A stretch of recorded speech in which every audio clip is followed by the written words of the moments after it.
بسم اللہ الرحمن الرحیم۔ صلاۃ العیدین۔ مومنین کے لیے اللہ تعالیٰ نے سال میں 2 مرتبہ خوشی کے دن رکھے ہیں جنہیں عید الفطر اور عید الاضحیٰ کہا جاتا ہے۔ ان ایام کا صوم رکھنا جائز نہیں۔ بحوالہ بخاری کتاب الضحیٰ۔ اس دن کی ابتدا صلاۃ سے کی جاتی ہے۔ اس بارے میں تفصیل اس طرح ہے۔ صلاۃ العیدین۔ صلاۃ العید عیدگاہ میں ادا کی جائے، کسی عذر کی صورت میں مسجد میں بھی ادا کی جا سکتی ہے۔ بحوالہ بخاری کتاب الحیض۔ کوشش ہو کہ صلاۃ العید طلوع شمس کے بعد اول وقت ادا کی جائے۔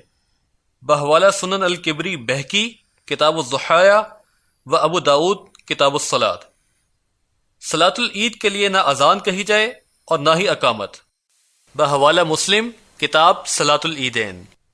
نبی صلی اللہ علیہ وآلہ وسلم عیدگاہ پہنچ کر اول صلاۃ العید ادا کرتے، پھر صلاۃ سے فارغ ہو کر لوگوں کے سامنے کھڑے ہوتے۔ بحوالہ بخاری ابواب العیدین۔ اس حدیث سے بات مکمل طور پر واضح ہو جاتی ہے کہ امام عیدگاہ میں صلاۃ سے قبل لوگوں سے کوئی اجتماعی کلام نہ کرے، کسی قسم کی کوئی تقریر ہو اور نہ ہی صلاۃ ادا کرنے کا طریقہ بتایا جائے، بلکہ یہ طریقہ پہلے ہی لوگوں کو سمجھا دیا جائے۔ کچھ لوگوں کا کہنا ہے کہ صلاۃ العید سال میں 2 مرتبہ ادا کی جاتی ہے، تو لوگ اس کا طریقہ بھول جاتے ہیں، اس لیے یاد دہانی ضروری ہوتی ہے۔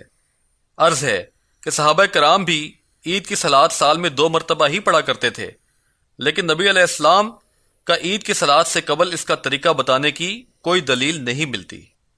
مومنہ خواتین عیدگاہ آئیں، اگر انہیں صلاۃ نہیں ادا کرنی تو صلاۃ کی جگہ سے علیحدہ رہیں۔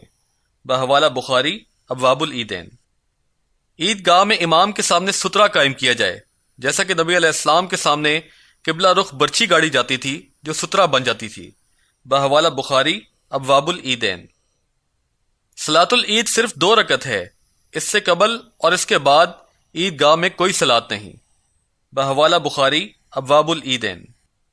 عید کی صلاۃ میں پہلی رکعت میں قرات سے قبل 7 تکبیرات ہیں اور دوسری رکعت میں قرات سے قبل 5۔ بحوالہ موطا امام مالک باب التکبیر و قرات فی العیدین، روایت صحیح ہے۔ یعنی اللہم باعد بینی پڑھنے کے بعد امام 7 تکبیرات قبل از قرات کہے، اور جب 7ویں تکبیر کہے تو اس کے بعد قرات شروع کرے۔ دوسری رکعت میں بھی قرات سے پہلے 5 تکبیرات کہی جائیں گی، امام 5ویں تکبیر کہنے کے بعد قرات شروع کرے، پھر امام کھڑا ہو کر خطبہ دے۔ بحوالہ بخاری کتاب العیدین۔ عیدین کا خطبہ ایک ہی ہے، اس کے درمیان بیٹھنے کا نہیں ملتا۔ بحوالہ بخاری کتاب العیدین۔ امام لوگوں کو نصیحت و وصیت کرے، خطبہ ختم ہونے کے بعد کوئی اعلان یا نصیحت کرنا ہو تو امام کر سکتا ہے، درس کی اجازت نہیں۔ بحوالہ بخاری ابواب العیدین۔ صلاۃ ادا کر کے خاموشی کے ساتھ خطبہ سنا جائے۔ بحوالہ بخاری کتاب العیدین۔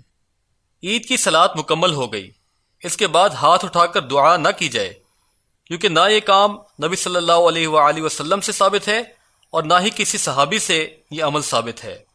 اسی طرح عید مبارک کہنا، گلے ملنا بھی بدعات ہیں جن کا شریعت میں کوئی ثبوت نہیں ملتا۔